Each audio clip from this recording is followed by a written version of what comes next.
Hey, Chris. I'm recording a little bit. What? Why? What is going on? What do you think we're about to do? I don't know. I wasn't prepared to record. It's like 9 o'clock. I'm usually not even up this early. I know. Well, we're about to do a thing. Okay. What are we about to do? I'm not going to say yet, but we're about to do a thing. And I'm going to audio record it and see if we can use it for an episode of our podcast. All right. Oh, I forgot to hey, Kayla. Look, my voice is even cracking now. It's too early for my voice to not crack. Okay. I am very curious.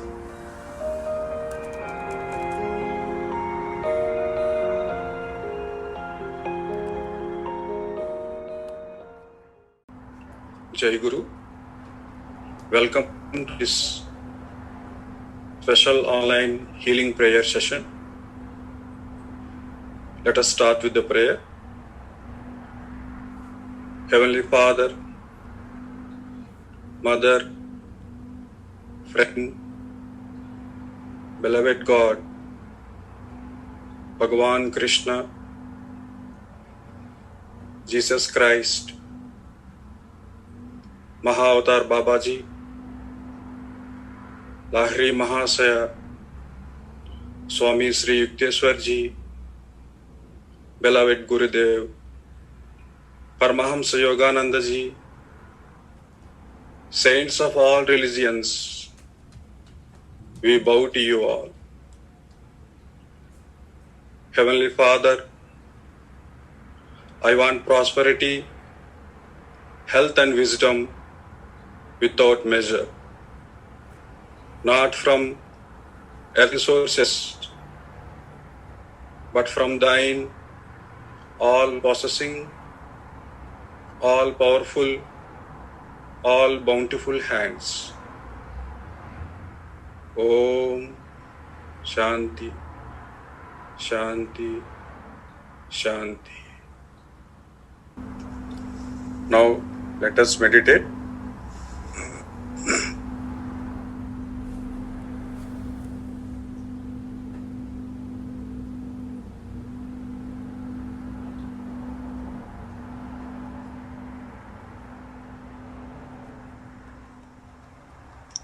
Let us start practice healing technique. Heavenly Father, Thou art omnipresent, Thou art in all Thy children. Manifest Thy healing presence in their bodies.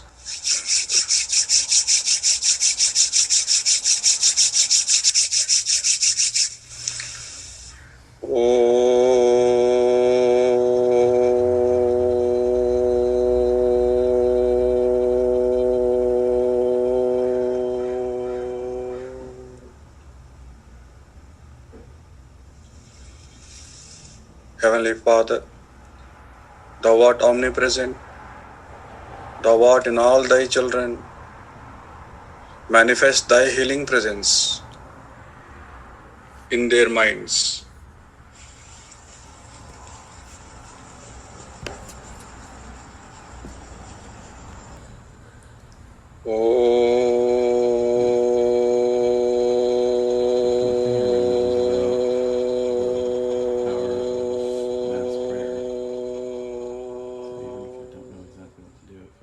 Let us close with the prayer. Heavenly Father, Mother, friend, beloved God, Bhagavan Krishna, Jesus Christ, Mahavatar Babaji, Lahiri Mahasaya, Swami Sri Yukteswarji, beloved Gurudev, Paramahansa Yogananda ji, saints of all religions, we bow to you all. Heavenly Father, Thou art our new joy, Thou art the lasting joy of the soul. Thou art the joy that I seek. Om Shanti, Shanti, Shanti. Pranam, Jai Guru. So I don't want to do too much of this kind of recording since we'll go in studio and talk about it. But I just want to say that what we just did was a healing prayer circle put on by the Self-Realization Fellowship, which is Sounds totally normal. a quote from Wikipedia, a worldwide spiritual organization founded by Paramahansa Yogananda in 1920. Paramahansa Yogananda is basically responsible for bringing the concept of yoga to the United States. Oh, wow. Particularly Los Angeles. And this brand of this style of yoga is very widely known as like Los Angeles or California style yoga. Perfect. There's a lot more to cover, obviously, but first you and I are going to go to one of their temple locations in Los Angeles right now. Right now? Yes. Awesome. So see you there.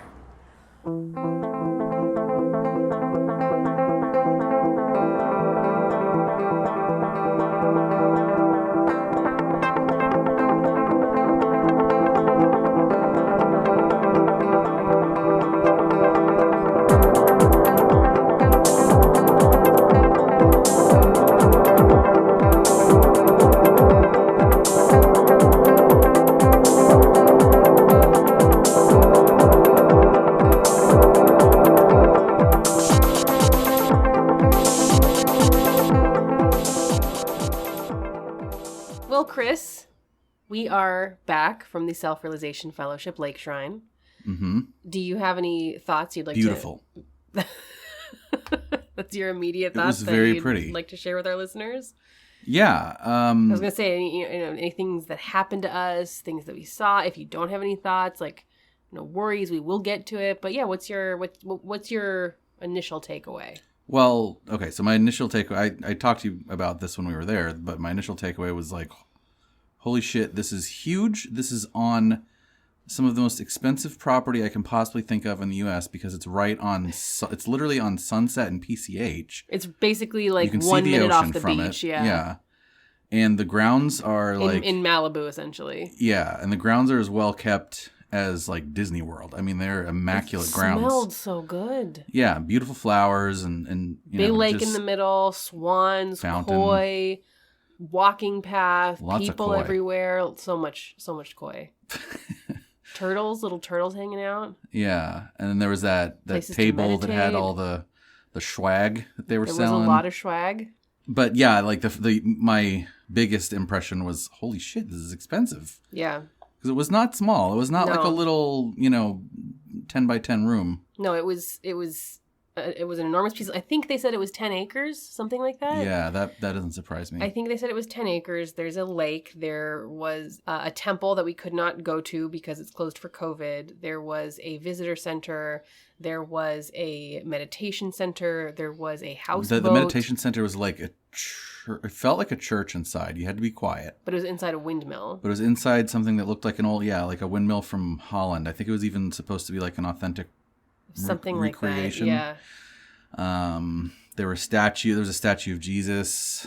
There were a few other statues of different, enlightened folks. There were quotes from Paramahansa Yogananda all around the lake shrine. Yeah, there was, and there was a monument to each of the quote unquote according to them, 5 major world religions of Christianity, Islam, Judaism, Hinduism, and Buddhism. So they were like, they're sometimes some of these groups are like, oh, we accept all religions. They felt like very much like that, right? Yeah. Where it was, sort of non-denominational. It's not, we're not a religion. We're just a thing you can do to support your religion. But we're not a religion. You can still do your religion, but you can also do us. But it kind of felt like they're a religion, though, right? It had some aspects. Actually, I guess that's what the show was. That's why we're doing the show. This is why we are doing the show, Cult or Just Weird, to establish what this group is. My name is Kayla. I am a television writer and internet-obsessed researcher. My name is Chris, and I am a game designer and data scientist, and I guess I'm also obsessed with the internet now. I know, it sucks. It's terrible. It's a stupid podcast. I got on TikTok, and that was maybe the biggest mistake of my life. That's been ruining your life. It's very bad. You should undo that. Of all of the forms of social media I have participated in, this one is the biggest stealer of time. It's so... Why do you think?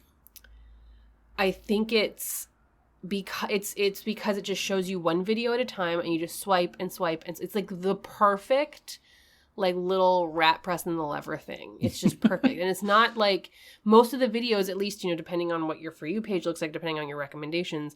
It's not like Twitter where like every other tweet is about how the world is dying and politics are bad and people are bad and everything is terrible. It's just people like doing makeup or doing drag or making a funny joke or showing their cute pet or doing some really cool edits. Like it's a lot of really cool stuff. Much more engaging. Oh man, that doesn't sound bad. Like part of why Twitter is bad is because it makes me upset all the time. Yeah, but TikTok is stealing my time. Oh, I see. It's stealing my sleep. It's stealing my time. I mean, it's really cool, but it didn't steal our time today. Also, there's a lot of disinformation propagated on TikTok. Yeah. Both like political disinformation and also a lot of like woo-woo spiritual like cult on-ramp stuff. Right. And it's not good. And medical. In medical, yeah, I had a video served up to me about like how to deworm yourself from all the parasites that are living in your body. Drink turpentine. It wasn't turpentine. It was a specific thing, but it was like, oh, I haven't dewormed myself for 4 years. Look at all these worms that came out of me. Oh God. No, they didn't. Okay. All right. That's not what we're here to talk about today, though. I thought this was about yoga. We are going to dig into that topic that brought us all together today, which is the Self-Realization Fellowship, or SRF. We will probably refer to it a lot as FRF. This is a group I had never heard of until I started doing research for this topic. Oh, can I answer one more thing Yes. about the place today?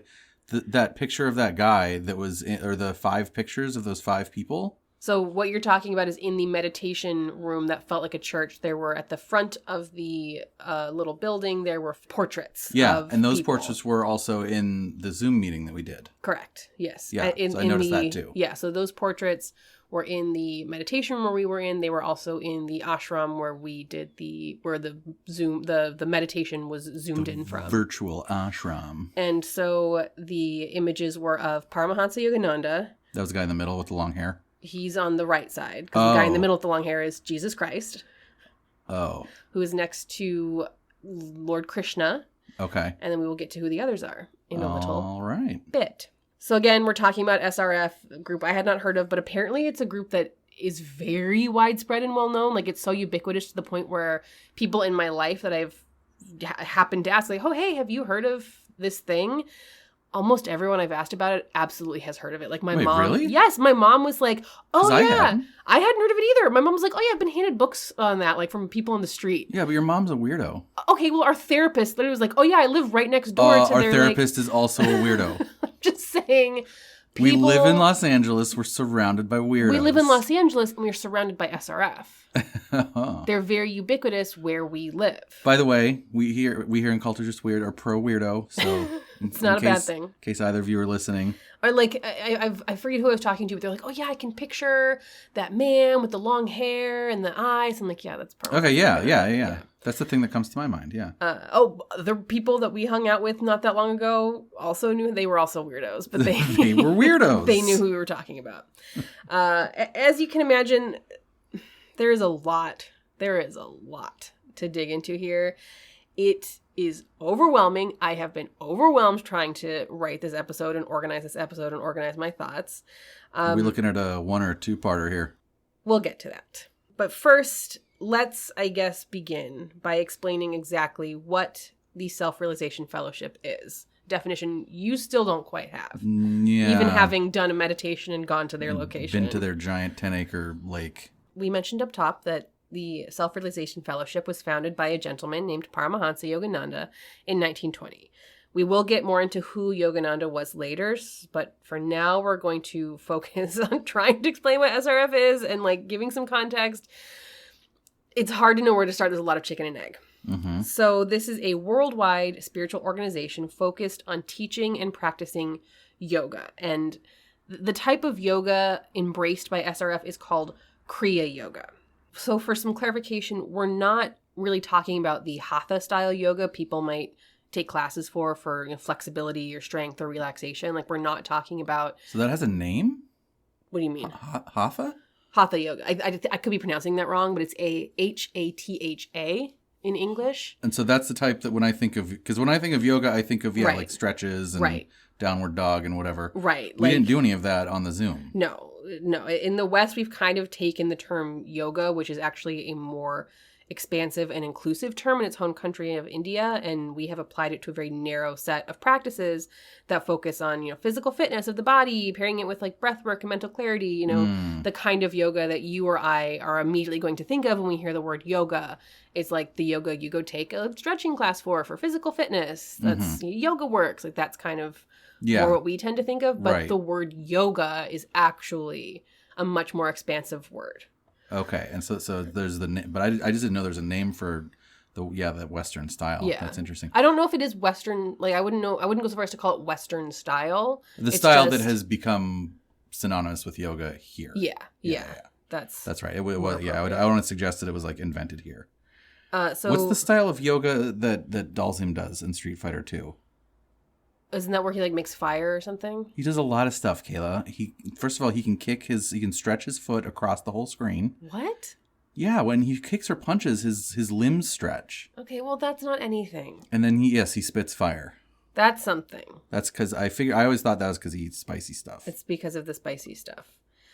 So, okay, but we're not talking about that. Oh, we're talking about Kriya Yoga. Different style. Kriya Yoga and the word yoga as a whole actually refers to a body of techniques intended to develop spiritual awareness, often through meditation and connecting to consciousness. So as we talk about yoga in this episode, and we'll continue to define our terms as we go, just know we're not really talking about yoga with Adrienne on YouTube or, what you do at the local fitness studio. I love yoga with Adrienne. I love yoga with Adrienne. She's got 10 million followers on YouTube. Good for her. We are instead talking about the ancient practice of spiritual awareness. I will also say here that the concept of yoga is wide and vast and deep and intrinsically tied with a lot of complex history in the East, specifically in India and China. And I will not be able to get all of this context exactly right or even fit it all in this episode or be able to touch on everything important that you need to know to be able to understand exactly what yoga is. So if you are looking to really deeply understand what yoga is, I would recommend, looking at some of the quintessential yogic texts, and that would include the Hindu Upanishads, the Buddhist Bhagavad Gita, or the Yoga Sutras, and then kind of go from there. Will we link any stuff in our show notes for resources, further reading? Absolutely will. Sweet. Just to get a little more background on yoga itself before we get more into Kriya Yoga and then return to the SRF, yoga as a practice in India has origins beginning, do you want to guess? Oh, what boy. year do you think the fact that yoga you're saying can that be traced back to? It means it's got to be like 2000 BC or something. Close. 3000. 3000 BC. That's I was only off by 1,000 years. That was close. Yeah. It's pretty close. Thank you. It's close-ish. So it has origins beginning in the year 3000 BC and has developed from there. That is very old. That's like pyramids old. Very, very old. Yes. The earliest practices were more like meditation and asceticism based, and then eventually would expand to include the hatha asanas. So asana, I think, means posture or pose in yoga. I see. The more physical yogic practices. Okay, I'm glad that we're going over this because I was wondering when we were doing the Zoom thing because I was like, I'm not doing down dog, here. I'm not doing warrior two. What does this mean? How is this yoga? Like meditation. Right, and that's technically yoga. As yoga has spread throughout the world, it has become a go-to activity to help promote stress. That's what I said. Well, we got that covered, yoga, actually. No, it helps promote stress and anxiety relief. Oh, okay. It supports meditation. Demote stress. But support, your meditation practices, supports your physical fitness. It's to help you achieve spiritual development. Yoga actually plays a really important part in many world faiths. So that's predominantly going to be in Hindu, in Buddhism, and in Jain traditions. Oh, I didn't know that. I didn't know that it was like intrinsically tied. I was actually interested, and I don't know, maybe I just missed it, but I was a little bit interested to see that like Jainism was not really acknowledged at SRF, just because like yoga is so important in Jainism and it shares a lot. I'm sorry. I know Jainism, but I don't remember what Jainism is. I don't know anything about it. Oh, okay. Got that then. Let me Google it really quick. All I know is that they have dope death rituals. So Jainism is also an ancient Indian religion. So it's different than Hindu, but it's still an ancient Indian religion. Gotcha. Not going to give you much more than that, because that is not what this episode is about. Many techniques in yoga, particularly the non-hatha yoga, the more spiritualism meditation-based techniques, are spread via a system of gurus, particularly in the Indian and Hindu traditions. So this basically means that individuals will often master a specific tradition to a deep and profound level. So, think of decades and decades of study paired with a renunciate lifestyle. Okay. And then that person, as a guru, will then pass what they have learned to disciples on a person-to-person, face-to-face, individual kind of level of teaching. Is it always a one-to-one thing? Not necessarily, but it often is. So sometimes it's more like Sith, and sometimes it's more like Jedi. Wait, explain. Sorry, that's a deep nerd cut. With Sith, there's always two Sith. There's always a master and apprentice. Okay. With Jedi, it's like you can have like a bunch of people learning to be Jedi. I think it's more like, I think that's not that. I'm sure that the Star Wars universe probably drew a little bit from these systems. From Eastern stuff, you think? I think maybe it's possible. It could be. So in this way, specific traditions can be passed from guru to disciple, who becomes guru to disciple, or like a guru can then, teach a number of disciples throughout their lives. Mm-hmm. I'm making a note of this for chain of victims. It sounds like a chain. Oh, interesting. Not really victims necessarily. Not victims necessarily. But it is an We haven't gotten chain. into victim area yet, but yeah, there is a chain here. And I just think it's so... I think it's a really cool system. It is. It's really interesting. It feels very profound. It feels very special. Yeah. Like the idea of like passing knowledge directly from like one human being to the next does feel, profound in a way. Does everything we just talked about make sense? Like, do you have any questions? No, I'm good. Okay. Aside from the Star Wars stuff, I cannot answer your Star Wars questions. That's why you are on this show. Okay, so if that all makes sense, let's learn a little bit about Kriya Yoga. And this is, again, the tradition of yoga taught by SRF. And again, not a comprehensive explanation because this is like 100-year-old practice based on a 1,000-year-old tradition. There's a lot of nuance and depth and yada yada. It's tip of the iceberg. Mm-hmm. I'm going to keep saying it just to cover my ass. I know. It'll make you feel better. I do it too. I do the same thing. I'm not an expert. I do not have a guru. So Kriya Yoga is one of 4 main paths of the yoga practice. The other paths are Karma Yoga, Bhakti Yoga, and Jnana Yoga. Oh, wait, what? There's more different types? Yes. Okay, so wait. So there's Kriya, which is the type that Self-Realization Fellowship does. Yes. Okay, and then where does Hatha fit in? I don't know. I think that Hatha Yoga, instead of being like one of the 4 main paths of the practice, is like a very specific, just like activity that can fit into a larger yoga path. It's not like its I thought it was like own its thing. own type. I don't think so. Okay. I think that Hatha Yoga in general, when we're talking about these very traditional spiritual paths, Hatha Yoga is those postures, those movements, that activity is used to support whatever you happen to be doing. It's like when I was first learning yoga, and this is probably not, I guarantee that this is not 100% truth.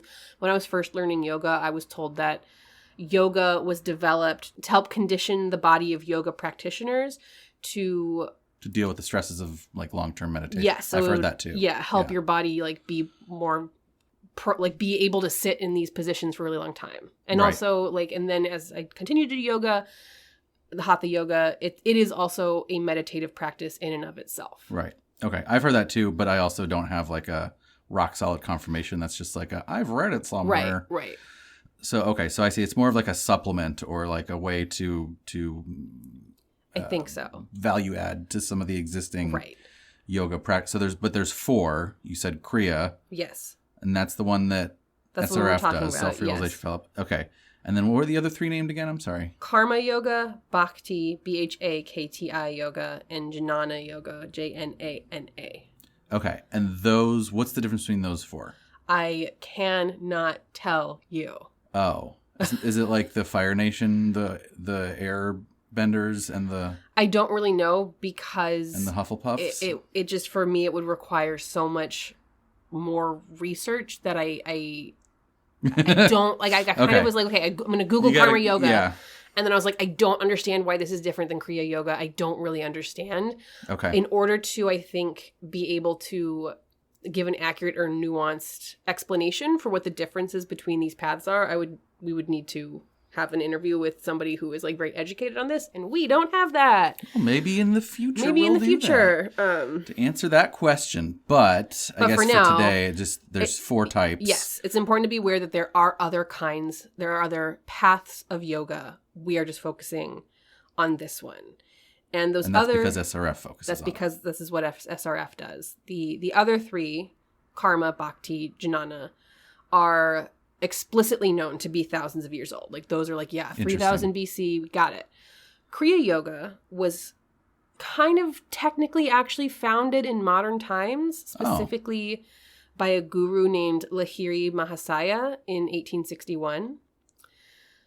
But, well, that seems fairly recent. This guru claims that he had been chosen by, or he claimed that he had been chosen by another guru, Mahavatar Babaji, to learn the ancient secret yogic techniques of Kriya Yoga and bring it to the modern people. Like, does that make sense? So, yeah, it does. So it's like this guru was the first one that popularized it in the world, and maybe he invented it, or maybe he got this secret knowledge from thousands of years ago. The way the story goes, Guru Lahiri Mahasaya hooked up with another guru, Mahavatar Babaji, and Babaji was like, hey, here's this really secret, like, ancient practice that, like, originates from the very beginning that, you know, the masters have kept secret, but for now, you guys are ready for this, so take this and send it into the world. Okay, so 2 thoughts about that. 1, not sure I buy it. 2, awesome storytelling. Holy shit, that's rad as hell. There is some really like, great storytelling. Like yoga, like secret teachings Yeah. for thousands of years. You guys have all been doing like regular yoga, but here's some like top secret shit that's awesome. Some of this storytelling is so incredible, and I don't want to be too like, I don't know. There's part of me that's like, I don't want to be too like, well, that doesn't make sense. That's what my job is. It's not even that. It's just because this is the mythology. Right. This is the mythology. And I think that from what I understand, like, kind of being able to live in and be comfortable with that mythology is part of all this. But then also, yeah, it's like, I if we're going to sit with my like scientist hat on or my like logic brain on, look, I'm just probably isn't, yeah. you know, actually, we'll get to that because it gets crazier. Yeah, this is a podcast about yoga, not us doing the yoga. So I think I'm comfortable, you know, saying I don't know about that because I'm sitting here on the outside and I have that privilege and that vantage point. Right. But yeah, I don't know. Maybe true. Like totally, there could be like some fucking yoga Dead Sea Scrolls that nobody knew about, and then I mean, like, why not? Maybe. Let's keep going. Okay. So basically, Kriya Yoga is claimed to be an ancient yoga path handed originally from the gods directly to the Hindu Adam, Manu. Awesome. And I don't know, the other yoga paths may also have been directly handed, but whatever. This Okay. yoga path, the gods directly handed it to Manu, who is the Hindu Adam. This style of yoga was closely guarded by its secret masters and was only chosen to be brought to a wider audience in 1861 by Lahiri Mahasaya. Gotcha. I It want to keeps getting more rad, by the know. way. You're not even ready. Okay. I want to get more into this guru, but like, again, it'll be its whole own episode. So just know that Guru Lahiri Mahasaya was the guru to another Indian holy man. Mm-hmm. Remember this name, Sri Yukteswar Giri. Sri Yukteswar Giri. I am not going to remember that name. So Sri Yukteswar learned the ancient practice of Kriya Yoga and would eventually be the guru for a young man who would be known as Paramahansa Yogananda. Oh, now we've come to the charismatic leader. Kind of, not yet. Oh. Wait, no, he's the guy. He is the guy. His picture and everything. But to understand Kriya Yoga, we need to understand a little bit about the guru who would reveal its secrets to Guru Lahiri Mahasaya in 1861. So this is Guru Mahavatar Babaji, or just Babaji. So this is the guy who was like, hey, Paramahansa Yogananda's guru, I'm going to teach you about this ancient yoga. Okay, so it's Babaji teaches what's this? Lahiri Mahasaya. Lahiri Mahasaya, who teaches the guy who teaches Paramahansa Yogananda? Yes. Who's the third one? Sri Yukteswar. Sri Yukteswar. Okay, so there's 4 of them. Yes. And then the 4th one. But I mean, there's more than 4 even, right? Because you said that every master has his own guru from back in the, it's like master to student to master to student. Correct. So, okay. Correct. And so remember how we were talking about the 6 portraits that we saw on the Zoom and then at the meditation center? There were 5. There's 6. Oh. And it goes in the order from left to right. It goes Lahiri Mahasaya. Oh, okay. So that's okay. Babaji. Okay. Jesus Christ. Krishna. Paramahansa Yogananda. Sri Yukteswar. Okay, so it's those 4 people we just talked about are 4 of those portraits. Correct. So why those 4? Because one of them, the Babaji gives is the founder of Kriya Yoga to Lahiri Mahasaya, who gives Kriya Yoga to Sri Yukteswar, who gives Kriya Yoga to Paramahansa Yogananda. Okay, so that's why it's those 4, and then they also just really like Jesus and Krishna. Correct. Okay, so let's talk specifically about Guru Mahavatar Babaji, or just Babaji. Okay. So these are great names, by the way. They're fantastic. Babaji is the name given to this guru by Lahiri Mahasaya. Not much is known about Babaji because he's kind of a mystical figure. Mm-hmm. So this person has really only made himself known to a handful of gurus between 1861 and 1935. You're right. This does get cooler. Oh, you have no idea. Okay. He lives somewhere in the Himalayas as a hermit. Okay. And will only appear in person to disciples who are ready to be taught by him and who are enlightened enough to receive his knowledge. Oh my God. That's so cool. By some accounts, Babaji is an incarnation of Lord Shiva himself. Holy shit. And has been seen by at least one disciple transforming into that god. And Lord Shiva is a supreme being in Hinduism. By some accounts, Babaji lives in the Himalayas after having a childhood in a small village where his father was a priest. He was a disciple of his own guru or gurus, and then he left the village as a young teenager to join a group of older renunciates and traveled around the land studying and learning, eventually being initiated into the practice of Kriya Yoga and becoming enlightened himself. Wait, who got initiated into? Babaji. I thought he was the one that discovered it. No, man. So Kriya Yoga, handed by the gods to Manu, who was Hindu Adam, and then was propagated in ancient times, and that's where Babaji learned it. He learned it from the ancients? By some accounts, Babaji is 500 years old. Okay. By other accounts, he is 2,000 years old and conferred with Jesus Christ himself. What? By some other accounts... Okay, I was getting confused. That's okay. That explains it. By some other accounts, he is ageless. Oh, naturally. It is. Holy shit, man. It's extremely cool. This is wild. And he lives on a mountaintop in the Himalayas, and you're only allowed to see him if you are ready to receive the divine. Yeah, if he chooses you. Oh man. I mean, it's like Hollywood. It's like this. It's like somebody wrote this for a movie. Beautiful storytelling. Yeah. Yeah, it said that he still wanders the Himalayas and has been known to come to disciples from time to time. So that's Babaji. Babaji is the guru that's credited with bringing the ancient practice of Kriya Yoga to a wider berth of yogic disciples, starting in 1861, reviving it from a secret ancient practice into a modern one via his disciple Lahiri Mahasaya. Okay. Kind of a big deal, right? That is a big deal. You obviously remember seeing the picture of him when we visited the lake shrine, but I want to show you his picture again. Yeah, I don't remember which one was him. You don't or you do? Do not. So this one is Babaji. Not what I pictured. So you don't remember that picture? I do. I remember the picture, but I thought he was like one. I was assuming he was one of the older looking gentlemen. No, this is Babaji. Do you want to describe Babaji to our audience? He's a very skinny young man with long hair and a large forehead, round full lips, and he's sitting in what's that pose? That like cross-legged. In his lotus position. Lotus position with his hands folded, shirtless. He's got a blanket skirt thing that he's wearing on his lower half of his body. What's going on with his eyes? And his eyes are heavenward gazing.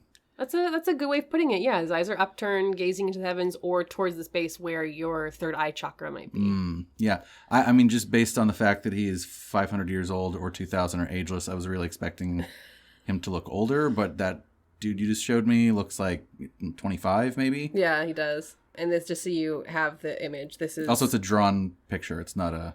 Yeah, there's no known photographs of Babaji. This is Lahiri Mahasaya, if you remember that picture. And he's I do probably remember more that. what you're picturing. I think more I of was an older, probably picturing that. An older, happy gentleman. Mm-hmm. Yeah. Yeah. He's kind of got the like the peaceful smile, squinty eyes kind of thing going. Yeah. But what exactly is Kriya Yoga? Yeah, you said you were going to tell me that. Well, the Sanskrit word for Kriya, in this case, means action, the yoga of action. And those actions are defined as by, in this text, Yoga of Sutras, the Kriya actions are asceticism, recitation, and devotion. And so you can carry out these actions by various specific pranayama, which is focus on the breath, okay, mantra, which are sacred sounds or chants, and mudra, which are ritualistic gestures. Okay, so breath, chants, gestures. Correct. Okay, presence of ritual. High. Correct. These specific acts are learned in a system of levels and are intended to bring the practitioner into communication or oneness with God or the creator. Okay. Because of this, Kriya Yoga can actually be practiced by members of any religion, like we noted. It is not necessarily a religion itself, but rather a technique to help bring one closer to God as the practitioner may understand God. I see. Okay. But okay, That sounds cool so far. but like, what does that mean? Well, Like- it's open, right? It's like... But like, what are the actual techniques? Like, what are you supposed to do Oh, with the breath? Like, I what assumed you are were the gonna tell mantras? me. What are the... No, I can't tell you. I can't tell you.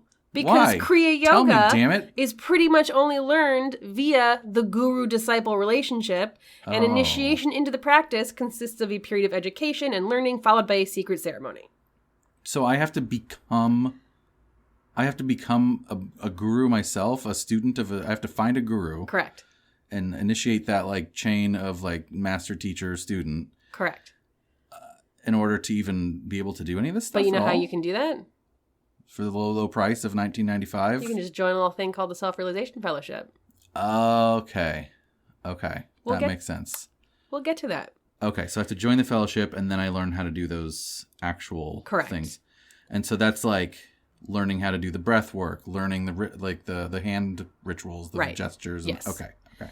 Lahiri Mahasaya stated that, quote, Babaji instructed me in the ancient rigid rules which govern the transmission of the yogic art from guru to disciple.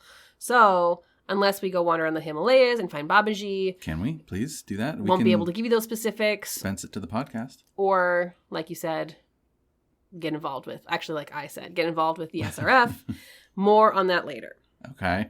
What I can tell you about Kriya Yogic practices is that they focus heavily on meditation, generally teaching a technique in which the meditator rolls their eyes slightly upward or heavenward. So you're focusing just above the horizon, or you're trying to focus on the space in between your own eyebrows. Okay, where so the yeah, third eye that's chakra what would that be. dude looked like. That's the image Babaji. of Babaji, yeah.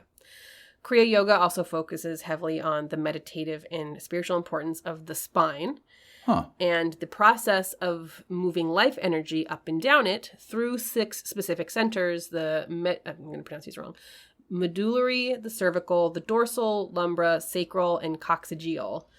One might also... Cox. Yes. One might also know that these centers correspond to chakra locations. Oh. The connection to the spine is extremely important to Kriya Yoga, and disciples learn further techniques to harness that life energy. So a lot of meditation is about like picturing the energy moving up and down the spine in specific ways. Interesting. Or I think it gets, I think it is the belief of like, oh, I'm actually moving some sort of energy, from the brain center to the spine, blah, blah, blah, blah, blah. So, okay. Do we feel like we have somewhat of an understanding now when we talk about yoga and specifically Kriya Yoga? Any questions? Yeah, Kriya Yoga was invented by this like crazy like real life Yoda guy from the Himalayas. It was not invented by him. Or sorry, it was brought to the masses. There we go. By this like incredible Yoda-like person. And it consists of breath, mantras, and gestures that we don't know what they are because we're not members of Self-Realization Fellowship. Not members of the Cool Kids Club yet. Mm-hmm. And you're supposed to look heavenward, and you're supposed to think about your spine, and then what does it do? And it helps you be more in touch with whatever you consider with God, yes. your divine. It's like you're expanding your consciousness so that like the self becomes one with God, the creator, the whatever. Okay, cool. Yeah. All right. It's time now to move forward to the guru we will be focusing on today. I say 40 minutes into the podcast episode. Our charismatic leader himself, Paramahansa Yogananda. Excellent. I should probably have done this earlier, but we're going to do it now. All of today's research comes from the Self-Realization Fellowship website, yogananda.com, Wikipedia, a website called Skeptic Meditations, the Cult Education Institute, a website called Yogananda for the World, message boards including SRF Walrus and Angel Fire, ananda.org, 2 episodes of the podcast Oh No, Ross and Carrie about the Self-Realization Fellowship. Oh, Ross and Carrie did it. Okay. Oh, they did. A book written by Paramahansa Yogananda called Autobiography of a Yogi, and a documentary produced by SRF itself called Awake, The Life of Yogananda.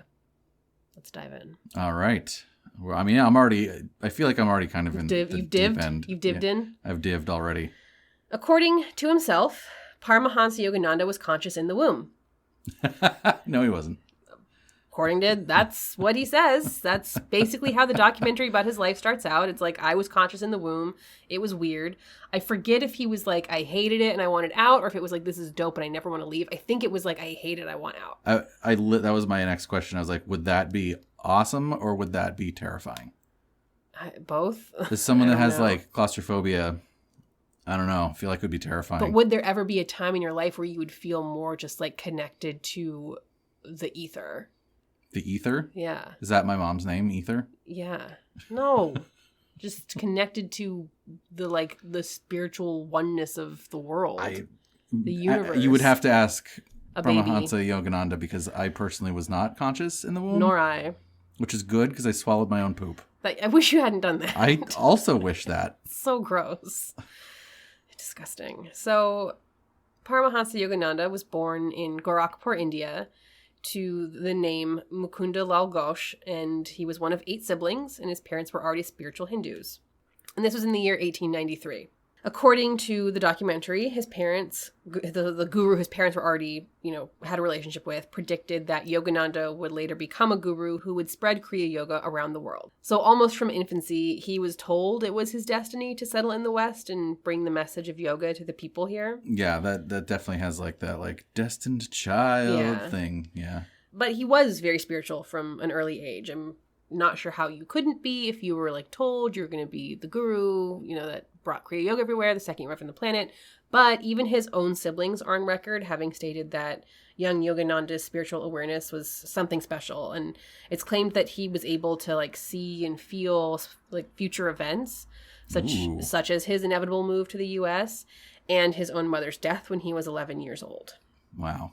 Yogananda's family moved around a lot due to his father's job at the railroad, and this also allowed him to visit many pilgrimage spots around the country, seeking various sages and gurus in a quest to find someone who would in turn become his own guru. So he was kind of always searching for who is the person that I'm going to connect with and be taught by. Mm-hmm.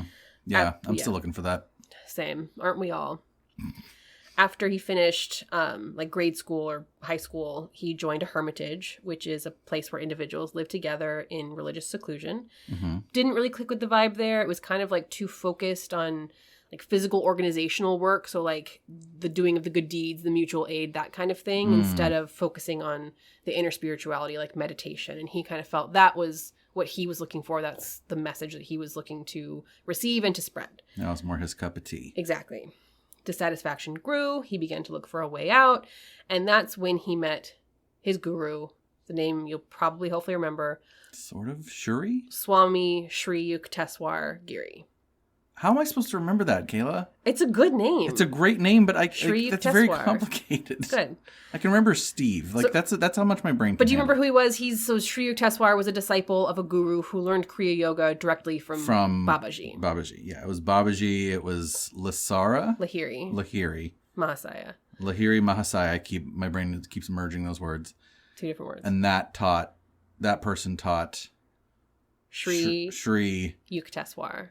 Yukteswar. Who taught Paramahansa Yogananda. Yes. Please let me read to you this passage Yogananda wrote to describe his meeting with his guru. Ooh, I'm looking forward to this. Quote, "We entered a oneness of silence. Words seemed the rankest superfluities. Eloquence flowed in soundless chant from heart of master to disciple. With an antenna of irrefragable insight, I sensed that my guru knew God and would lead me to him. The obscuration of this life disappeared in a fragile dawn of prenatal memories. Dramatic time, past, present, and future are its cycling scenes. This was not the first son to find me at these holy feet." So basically, he's saying like we have words. Yeah. That I can picture that. We have a connection. This is like the meeting of souls that have had connections in previous lifetimes, like that kind of thing. I'm picturing these two dudes just looking at each other in silence for like 30 minutes and like having a full conversation. Yeah. Oh man. Like what was the quote about the words that I liked? Because it was so amazing. Words seemed the rankest superfluities. God, I love that. Yeah. Eloquence flowed in soundless chant from heart of master to disciple. It's good. He's a beautiful writer. Yeah.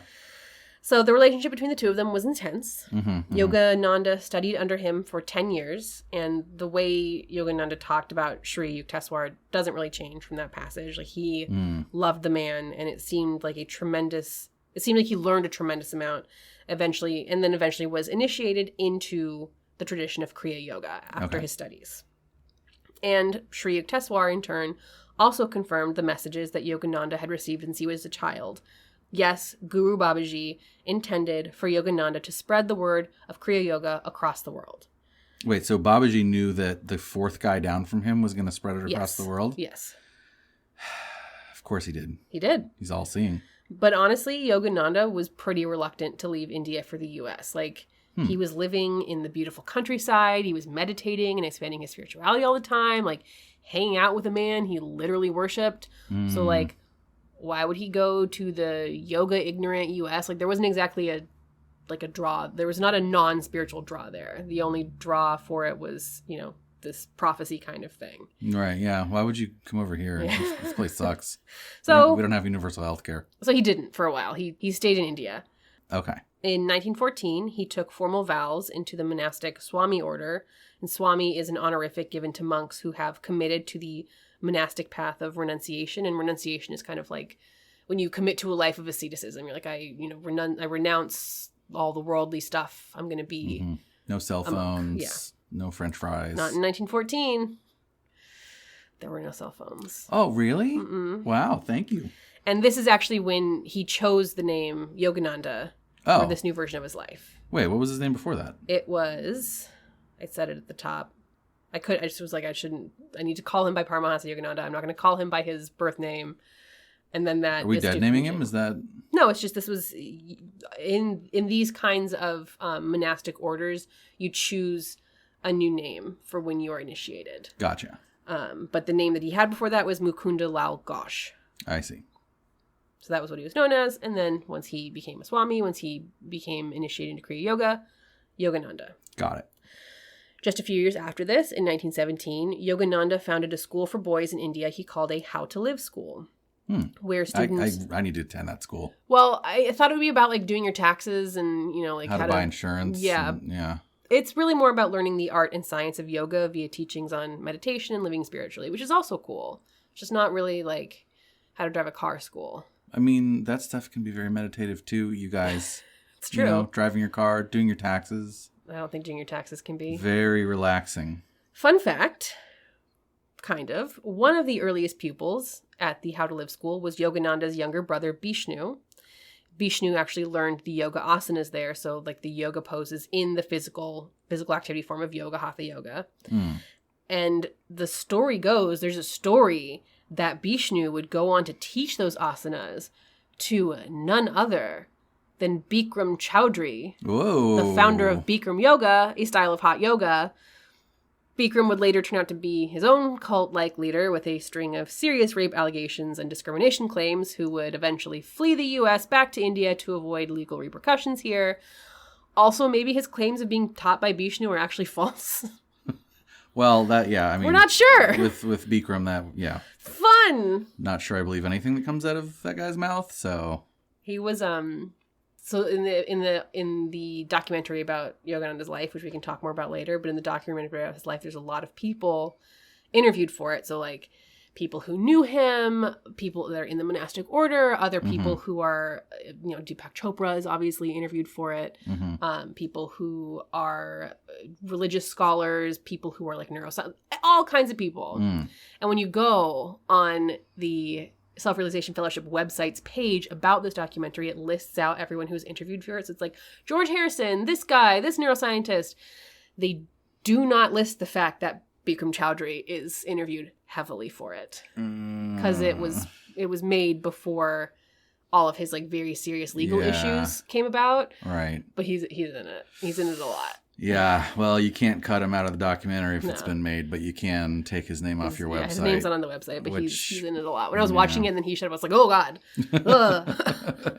Don't want to see him. He's still a yoga trainer. He still hosts trainings. I did not know that, but that completely He doesn't work here, but he like does train. I don't remember where he lives. I know he fled back to India. I think he's like in Spain or Italy. I don't know. It's like the Buddhafield guy. Like, he had his falling out where turns out he was like sexually abusing everybody, and then he fled and started doing it again.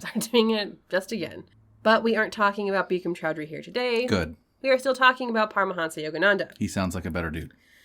So the How to Live School would eventually be known as the Yogoda Satsanga Society of India, or YSS, a religious foundation with multiple locations and centers dedicated to teaching the principles of Kriya Yoga.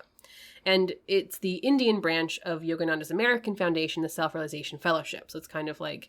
But he started that one first? He started that one first in India, and then he came here and was like, we'll do the same thing, but it's just called something different. But they both basically have the same ends. They're like sister organizations. The meditation Zoom that you and I participated in was actually put on by the YSS from an ashram in India, which is why it was so early in the morning, because it was like 9 o'clock at night there. Gotcha. But for us, it was really early in the morning. It's possible that people listening wouldn't consider 9 a.m. early in the morning. But for me, was it 9 or was it 8? That was like the crack of dawn. It felt very early for my lazy ass. It was early. So, okay. What actually finally kicked Yogananda in the butt to get him over to the U.S.? Well, the story goes... What? I don't know. It was not a foot. This is the official story from Yogananda's book, and it's the accepted story by the SRF. So one day, Yogananda was meditating at the How to Live school, and a vision appeared to him of faces, a crowd of Americans. Yogananda took this as a message that his time in India was coming to a close, that he would soon be coming here. A series of events then waterfalled. He received an invite from the American Unitarian Association to serve as India's delegate for... What's the Unitarian Association? I don't know. Some American religious organization. That. No, you can ask questions that I don't know the answer to. Okay. It's an association of American Unitarians. Like Unitarian Universalists. Yeah, they're non-denominational Christian church. Got it. They were like, hey, come here, you be the delegate for this like thing we're doing called the International Congress of Religious Liberals, and that was happening in Boston. Okay. He was like, I don't know what to do, so he went to his guru, Sri Yukteswar, and said, what do I do? And when you went to him to ask, what do you do, or what do I do, he probably went up to him and said nothing and stared at him for 10 minutes? And then his, I don't even think it would need to be 10 minutes. His guru stared back and like just transmitted the information directly. I think so. I think that's how it worked. Okay. But Sri Yukteswar was like, you gotta go. That's what you're supposed to do. Mm-hmm. And then finally, while Yogananda was meditating in his room one night, Guru Babaji appeared to him directly and said, yeah, man, you gotta go. I'm sure he said it differently than that, but he was like, yes, this is your destiny. Go do this thing. Was it a vision of Babaji, or was it like the actual, because he's timeless, right? Or he may be timeless. Right. I'm actually not sure. I'm not sure if it was like he physically was in the room or if it was like vision. Yeah. Either way, Babaji was transmitting the message to him of like, hey, we, the masters, have chosen you to spread Kriya Yoga to the West. So go. So you kind of have to. So Yogananda got on a ship, sailed for Boston. This series of events became a recurring story in the lectures he would do after a successful showing at that International Congress of Religious Liberals. I'm surprised that Boston was his first destination, That was not his first destination. the West Coast. Is it because of the invite from the I think so. Unitarian? Yeah. Okay. So he shows up there to do the thing, and he this is 1920. He moves to America. This is the same year that he founds the SRF. So kind of like right when he arrives, it's like, yeah, we're founding the SRF now, so that way I can, use this foundation to spread my religious like immediately message. after here. Okay. Yes. In Boston. And then he set himself up in Boston for 4 years. Oh, wow. So from 1920 to 1924, he stayed in Boston. He was giving this series of free lectures. In the documentary, there was, they showed a picture of him standing next to a sign promoting one of his talks. And so he's slated as Swami Yogananda. And then the sign identifies him as a renowned lecturer, educator, and psychologist from India. And it says, this talk is on concentration and life force. And I'm like, I don't think he was a psychologist. But I guess. Yeah, I guess maybe you can, I don't know. I think you could just kind of say whatever you wanted back then. So you said he was in Boston for 4 years? Yeah. So by the time he was done doing, he was done there, did he call it, wicked good yoga? We're gonna go do some yoga at Fenway Park? I don't think, was that there? Was it there? What's what there? Fenway Park. Fenway Park is in Boston. But was it there at the time? Oh. Baseball was a thing. Probably baseball. Yeah, actually, man. I mean, the Red Sox were, but I don't know if Fenway was. I don't know when that was built. I hope Yogananda got to go to a baseball game. Be nice. So do some yoga, do some poses, and then eat some peach cobbler.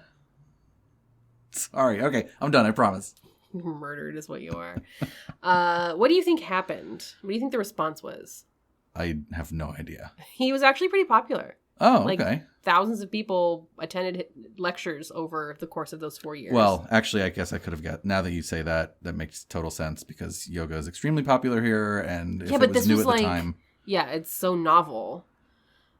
I think it could have gone either way, and actually, we'll get to that. Okay. In 1924, he decided to go on a cross-country speaking tour, and the footage in the documentary from this time, it's just so cool because it literally is this man who is wearing very traditional Indian Hindu Swami dress. He's got a turban on. He's got his long hair. He's amongst groups of people who have never even seen an Indian person before. Mm-hmm.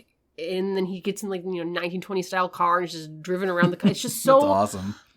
There wasn't even the highway system as we know of it. Oh, back yeah, then. It was very different to drive across the country. Right, and you were driving a Model T. Yeah. Yeah. And you're this Indian Swami that people haven't seen anyone like you before. Right. Wow. It's just, I love to think about the tenacity of this person. He wasn't the first Swami to come here, but he was the most popular, the most established. He was the one who stayed here the longest. He was kind of the biggest deal.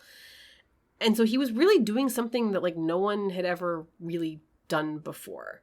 And it's just really cool. And the teachings were so dissimilar to what people here had grown up with. It just... Yeah, the juxtaposition, the picture you're painting is pretty cool of just this Indian Swami driving in a Model T car in Iowa, down a dirt road, yeah, in some rural, yeah. It's very cool to me. So why was he successful? Tell me why. Because he followed the teachings of Babaji to really well. Sure, I'm sure it was that, but. The documentary actually kind of speculates on why this really, had a foothold at the time. And it's the stance of the documentary is that the 20s was a time of great change in America where people were more open-minded about new ways of thinking. And it got me thinking about it. If you think about the timing, we're in between the horrors of World War I, which forever changed the way people thought about the world and the universe. That psychologically shook the West really badly. And so they would be... I can see where people would be wanting for some sort of different way of approaching spirituality. Right. Yeah. But we're also before the Great Depression. So it's we're kind of in a time period where there's a lot of people who maybe have the resources and the time to pay a little more attention to their spiritual selves than they, would in 10 years. The documentary interviews an author named Philip Goldberg, who wrote the book American Veda, which discusses the various ways in which India has influenced Western culture. And he's quoted as saying, quote, boundaries of known reality were being shattered and penetrated. You had the Einsteinian revolution sort of flowering into quantum physics, and it became clear that the world was not what it appeared to be. So yeah, the theory of relativity was published like 5 years before this. Okay. Yeah, and if quantum mechanics was like starting to get rolling too, that was also right. Very like epistemologically ground shaking. Right. It's like, yeah, I'm assuming the vast majority of people didn't like know the nuances and ins and outs of, Einstein's theories, but I think they knew enough to be like, oh, so the very foundation of what we understand of reality is like totally different. Yeah, I think that even if the average person doesn't know the details of relativity, I think that there's enough of a ripple effect from that kind of thing. Right. Like from learning that simultaneity is not real. Yeah. So yeah, I think the assertion that general American minds are maybe more open and more searching for these kinds of spiritual teachings, I think that argument makes sense. And like Yogananda also has all the makings of an extremely charismatic leader. Like he's got these really piercing, powerful eyes. Like just when you see him looking at you from a photo, it's like, oh yeah, his photo was the most charismatic photo of the 6. He's got a very booming voice and is a very compelling communicator. He's a beautiful writer. Yeah, and the writing is top notch. He's literally teaching things that some people have never heard of before. And right. And then the practice is meditation, which in its own right, that can be very powerful. So it's like you pair, oh, this practice is actually really helping me. Oh, these teachings are really cool. Oh, this guy's really compelling. Yeah, that makes sense. It'll tracks. The wider societal stuff we talked about. Right. Yeah, I can see where that would catch fire. Another thing that helped was Yogananda gaining celebrity followers on his speaking tour. Oh, there we go. So he had some famous singers because like at the time there was nothing for people to do besides like listen to people be sopranos. It's like famous soprano so-and-so. And I'm like, what are you talking about? Famous soprano. Another one was Tony Soprano. Yeah, Tony Soprano was one of them. Mark Twain's daughter was one of them. I guess she was a celebrity daughter. Which, yeah, like we just watched the Next Game documentary. Celebrity daughters are where it's at, apparently. Yeah, that's true. And this kind of like celebrity celebrity following was a trend that would be a part of Yogananda and SRF until today. Like It's still a thing. That makes sense considering it's all over LA. It's all over Los Angeles. And in 1925, kind of at the end of this tour, Yogananda decided to establish himself in Los Angeles. Okay. And I just think that's so... I can't help but give credit to how forward-thinking that is, because it's like, it's 1925. LA is not what it is today. It's not this entertainment hub. Like, yeah, movies are kind of a thing, and like Hollywood's a thing, and yet, but not really. Like, there's a lot of orange groves here still. You know what I mean? Like, it's a lot of orange groves. Hollywood's there, but it's like, it's nascent. Yeah. So to be like, this is where we're going to do it, I give him credit for being able to see the potential of establishing an international center for the Self-Realization Fellowship here. Very insightful. On his first night in LA, it said that 6,000 people came to his first lecture. Holy shit. And I'm like, 6,000 people lived here in 1925? And they had cars to get to you? This is basically where Yogananda found his home, and it's where he would be until 1952, basically. So it's 1925, and he would be... 27 years. Yes. He became so well known in spiritual and cultural circles that he was even invited to the White House by then President Calvin Coolidge in 1927 as like a spiritual leader. Well then, I did not know that. I mean, obviously I didn't know most of anything you're saying, but that's interesting. And I think he was the first like Eastern religious leader to visit the White House. Oh, really? Yeah. Because it's 1927. Right. Oh, right. Yeah. It's very long. It's not that long ago, but also very long ago. But honestly, it wasn't all sunshine and roses at first. So Los Angeles was pretty welcoming to Yogananda. Other places were not necessarily the same way. So we can't really forget that even at the time, I mean, like, America has some shaky foundations. America has some problems with its foundations. Some of the things that sours America today was still souring it then, like racism, religious bigotry, really bad media sensationalism, whatever else you can think of. Yeah, we've always had a pretty mixed relationship with immigration. Yeah, so when Yogananda decided to go on a speaking tour, particularly in the American South, it was a little bit of a bust. So he was run out of locations, he was threatened with physical harm, he was targeted for being a man of color, for being a religious minority. It also didn't help that from about 1926 to 1937, he was under surveillance by both the American and British governments. Really? Because it was feared that his teachings could influence the unrest in India over the growing independence movement, over the growing movement to free India from British rule. Right. You can't do that. No, and Yogananda was pro-Gandhi. So one of the places the police kicked him out from, Miami, Florida, in 1928, during this kind of failed speaking tour, the police had actually conferred with the British consulate on how to handle Yogananda's arrival, and their decision to kind of like be like, no, you can't do it here, were influenced by their distrust of him. Jesus. It's really interesting. Yeah, we've also had a bit of a history of government surveillance of people that a little bit look up to Gandhi. Yeah. Making an MLK reference there. We're not good at that. We are bad at that. So it got a little dark for him in the States. As unrest in India grew, the media here in the States, which again was mostly newspapers and like there wasn't TV, it was newspapers, and when no Twitter, there was no 1920s. No Twitter, there was no cell phones. So when Yogananda first came here, the newspapers were like, "Oh, this is a cool novelty." As the unrest grew over in India, the media attention turned a little bit, and eventually, I mean, the newspapers were accusing SRF and of yoga itself being a cult. Case closed, everyone.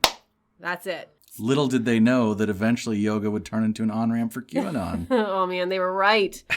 And this was specifically a cult that they thought was corrupting young women with sex.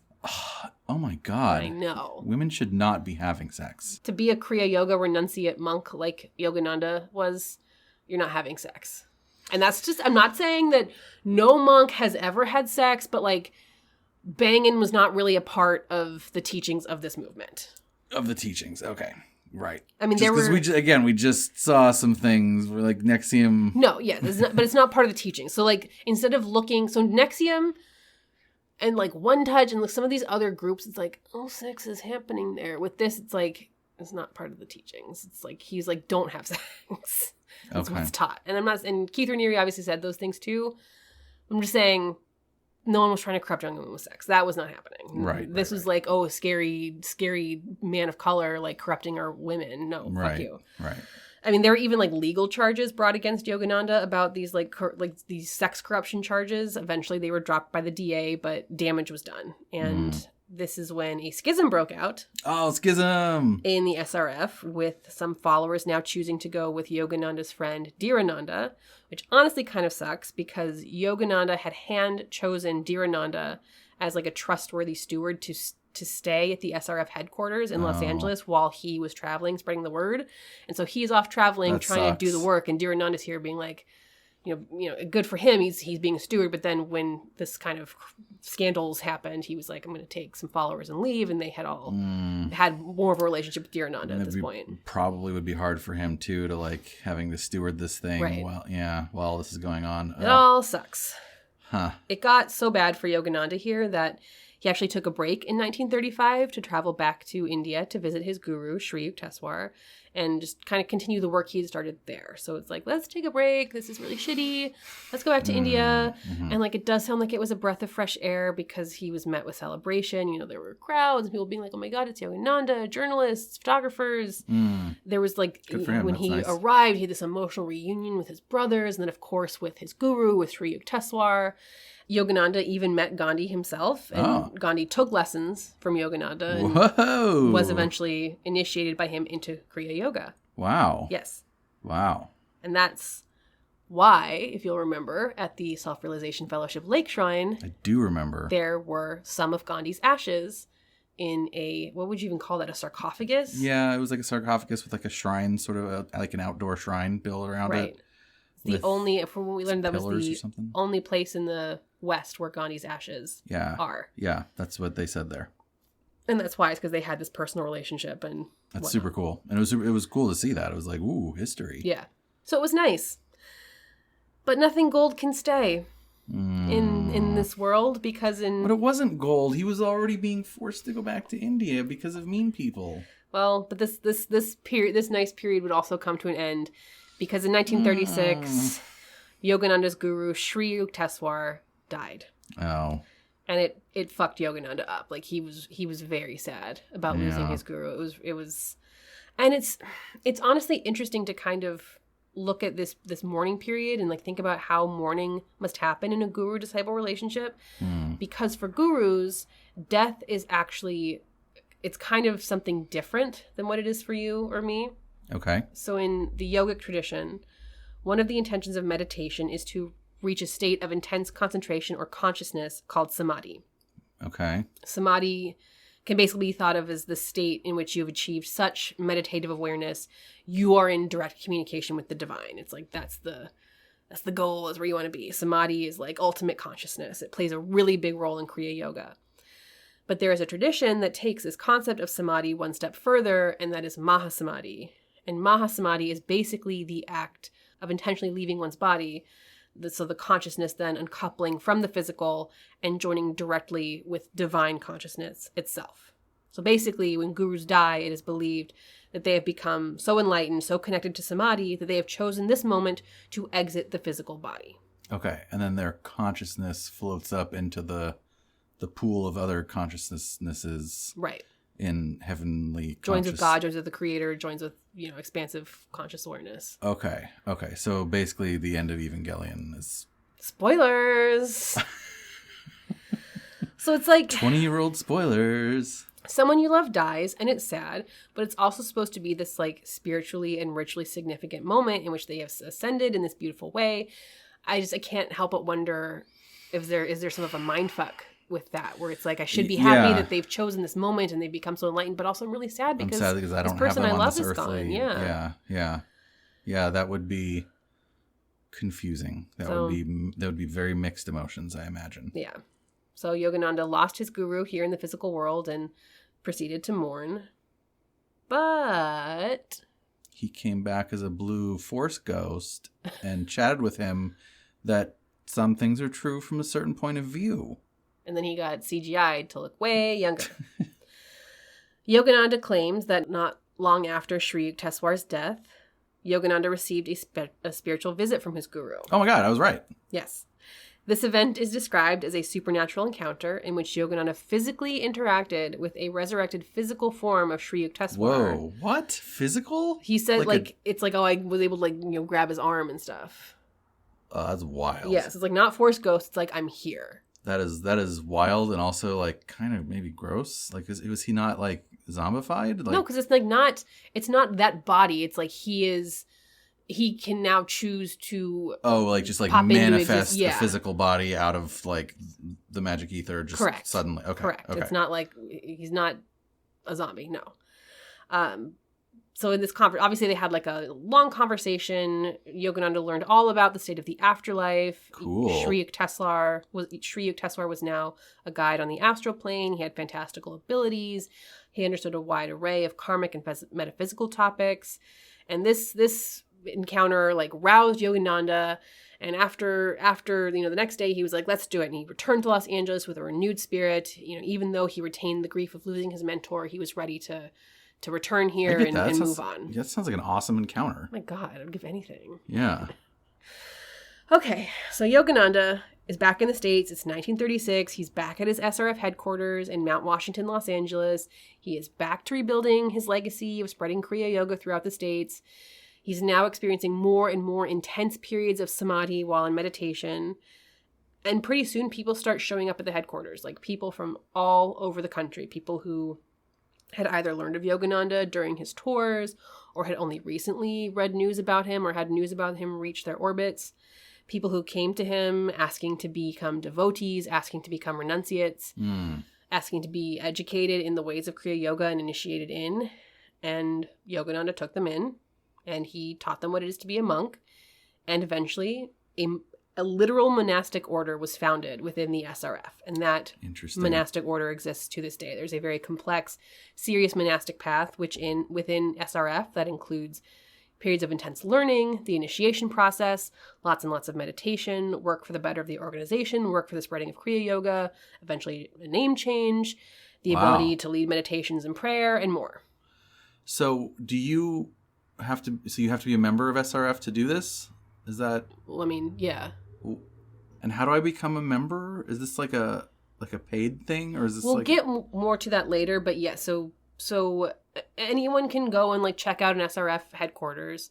That's what we did? That's what we did. To become more involved, you can read his book, you can read other pieces of literature, but to get more involved, to like start taking the steps on the path to get initiated into Kriya Yoga, you pay money for a course. I think it's like $100, $90, something like that. And you begin a course that I think lasts a year.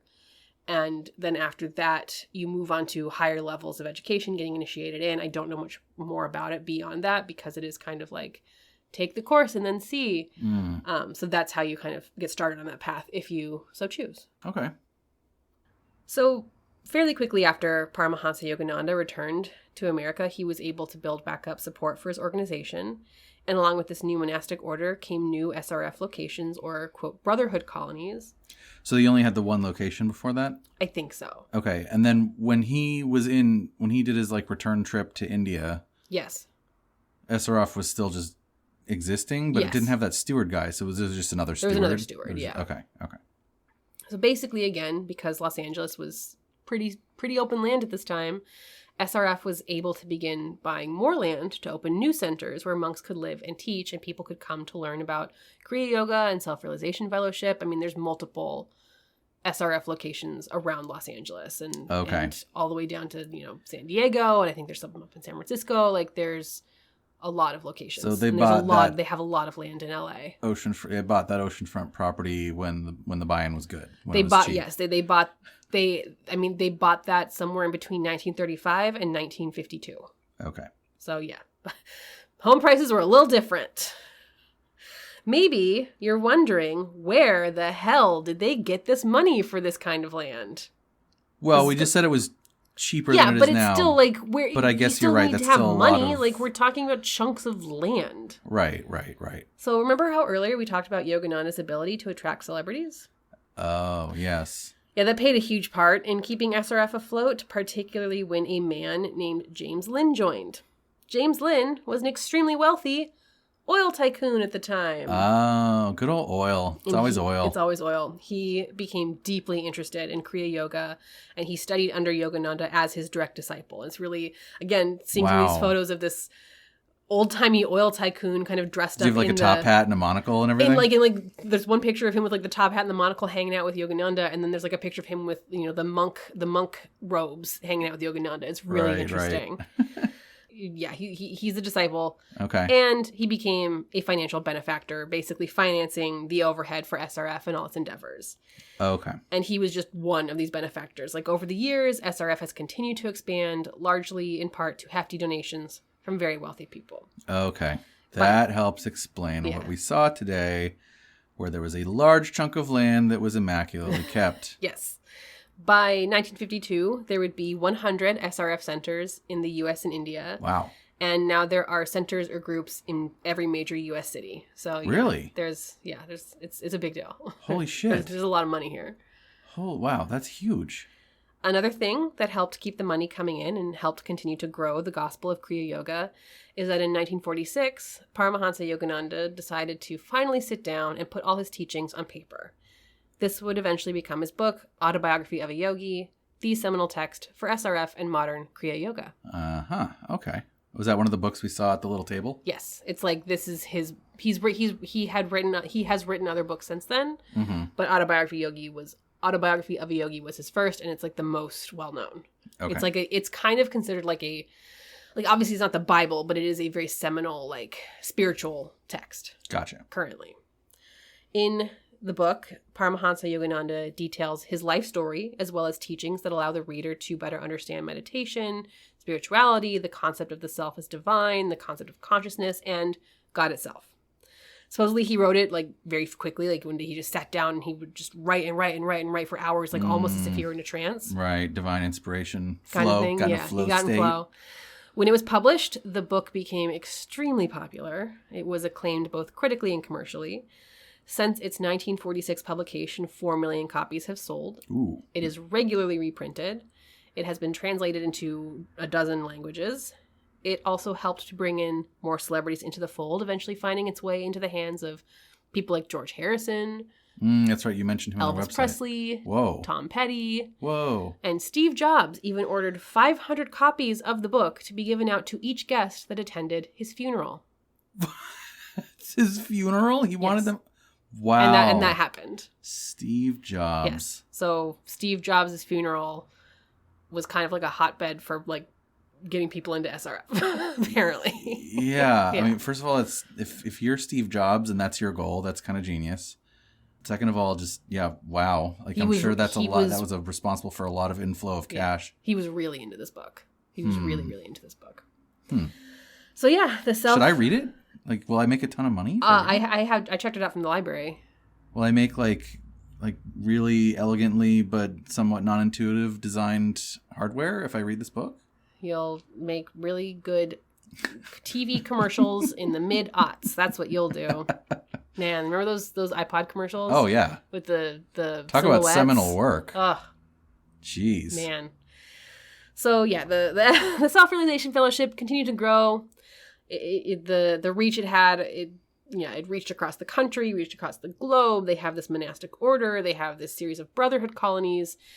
And then one day, in 1952, Paramahansa Yogananda turned to one of his disciples, named Dayamata, and said, quote, "Do you realize that it is just a matter of hours and I will be gone from this earth?" The next day, Paramahansa Yogananda attended a dinner in honor of the visiting Indian ambassador to the U.S. As dinner concluded, Yogananda got up to speak, and in his signature powerful voice, he began a speech praising the best qualities of America, the best qualities of India, and hoping that the two countries could work together towards the goals of world peace and human progress. To end his speech, he read a poem he had written titled, "My India." As he said the final words, quote, "Where Ganges, woods, Himalayan caves, and men dream God, I am hallowed, my body touched that sod." Eyewitnesses claim his eyes then rolled upwards towards his third eye point, their placement during the meditation sessions, and his body then fell to the floor. What? Paramahansa Yogananda had entered Mahasamadhi. Paramahansa Yogananda had died of heart failure. Just right there, after A, predicting to his disciple the day before, and then B, he went out like giving like a dope speech to world leaders. And so this is in the documentary. This is like on Wikipedia. This is from eyewitnesses. Well, there's witnesses, yeah. This is from Ono, Ross, and Carey. Like, this is the story of how that happened. That is the best death I have ever heard. There's recording of, like, there's audio recording of this speech. So when you watch the documentary, you get to hear him read this poem, and then he died. He read a poem to world leaders, yes, and then just dropped dead. I cannot get over that. "Where Ganges, woods, Himalayan caves, and men dream God, I am hallowed, my body touched that sod." And then he fucking died. Fuck. Yeah. I there's no way my death is going to be that cool. I'm going to die in the shitter or something. Yeah. That's amazing. I know. Yeah, I know. So he died in 1952.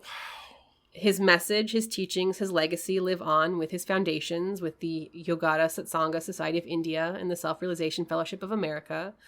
Both groups and the monastic order continue his work of disseminating the teachings of Kriya Yoga far and wide and help people every day deepen their meditation practices and further their communion with consciousness and with God, either at home, through their teaching courses that we discussed and their various centers. End of story, right? That sounds like we're pretty much wrapping it up. No, wrong. What? No, there cannot be more than this. We just talked. Kayla, the man died after reciting a poem. Yeah. No, wrong. What wrong? What? We're only able to touch the tip of the iceberg here, but there are a number of details we have just kind of skipped over when it comes to this story. Is this going to be a thing again where you're like, as it turns out, they're trying to build a phone to talk to ghosts? Which, no, nothing will ever be as good as Soul Phone. That was a hell of a reveal. Nothing will ever be as good as Soul Phone. I'm sorry. I'm saying this right now. These guys don't need a phone, okay? No, they just talk to their gurus. Just pop into existence. Yeah. To really, truly, fully understand what the Self-Realization Fellowship is about, it's not enough to just, like, get this overview of Yogananda's life. I mean, don't get me wrong. What we have discussed is extremely important context, and it really lays the foundation for talking about this group. But, like, there's a lot of very weird things to dive into here. We have not even scratched the surface about Yogananda's most bizarre claims, about the miracles he was able to perform. Okay. Or the supernatural feats Kriya Yoga can allow practitioners to achieve. Whoa, snap. I can do supernatural, powers and stuff? There are some claims of very interesting things. Okay. We haven't gotten into the even further schisms that have broken out from Kriya Yoga and SRF. I feel like I'm about to... I just can smell that I'll get to that coming. We haven't even gotten into the criticisms from former members or the analyses from the Cult Education Institute or the inherent weirdness that happens when you create a monastic hierarchy out of nothing, especially in places like Los Angeles. That's never... No. We haven't even gotten to the message boards populated by disgruntled ex-SRFers. So, like... What? We have a ways to go before we truly even understand what it is we're talking about here, even for us who have literally just visited an actual location and interacted with actual followers. Say the catchphrase. But guess what? Go ahead. We'll get to that. All of that has to be saved for next time. I knew it. I knew it. When you said that at the beginning, I knew it. On part 2 of... Son of a bitch. Culture Just Weird's deep dive into the world of the Self-Realization Fellowship. I can't believe I have to wait. So that was the Yogananda overview. And then next time we're going to get into... Yeah, but what about all the weird shit? That's what I'm here for. What about all the weird stuff? I do believe that's what most of our audience is here for. Well, sorry to disappoint you all with a terrible episode. You're going to have to wait 2 more weeks to get the real meat. This was a good episode. I can't believe you buried the lead again. Sorry. You son of a bitch. And then they made a soul phone. I know, I'm just waiting for that. Yoga, call your dead guru, he's really cool. That doesn't rhyme. Guru and cool. Call your dead guru, he's really... Buru, I don't know. That's not a word. It's like orange. Can't rhyme it. Yeah, maybe nothing does rhyme with guru. Hulu. Nuru. Oh, yeah. Call your dead guru, he's into Nuru. Oh, God, please Google it, guys. In the meantime, do you have anything else you want to say to our listeners before we get off of here so that I can go and continue my research for our next episode? I'll just say that, first of all, we didn't have any business, right? Any banter. We didn't even do banter this time. We got right into it. New format. Wow. Yeah. Crazy. I always say this. Don't like, don't subscribe, don't leave a rating. Just enjoy the show. That being said, we're going to have some cool Patreon content again. Oh, yeah. Because we took some videos of the place we went today. Oh, we took video of the Self-Realization Fellowship Lake Shrine. Again, a beautiful spot in the Pacific Palisades of Los Angeles, California, where Gandhi's ashes reside. So you want to check it out. Yeah, so if you're a patron, be on the lookout for that. If you're not a patron, go be a patron. What are you waiting for? There's more awesome Culture Just Weird content that you can fill your life with. Sounds good. I'm heading there right now. Thank you for that journey, Kayla. That was I really liked the real life Star Wars there. That I really want to go meet the Babaji guy. Same. I really want to go on the 1,000 steps to the top of the mountain. Same. Yeah. So that's what we're gonna go do. So We'll see you later, listeners. I'm Kayla. I'm Chris. And this has been Cult or Just Weird.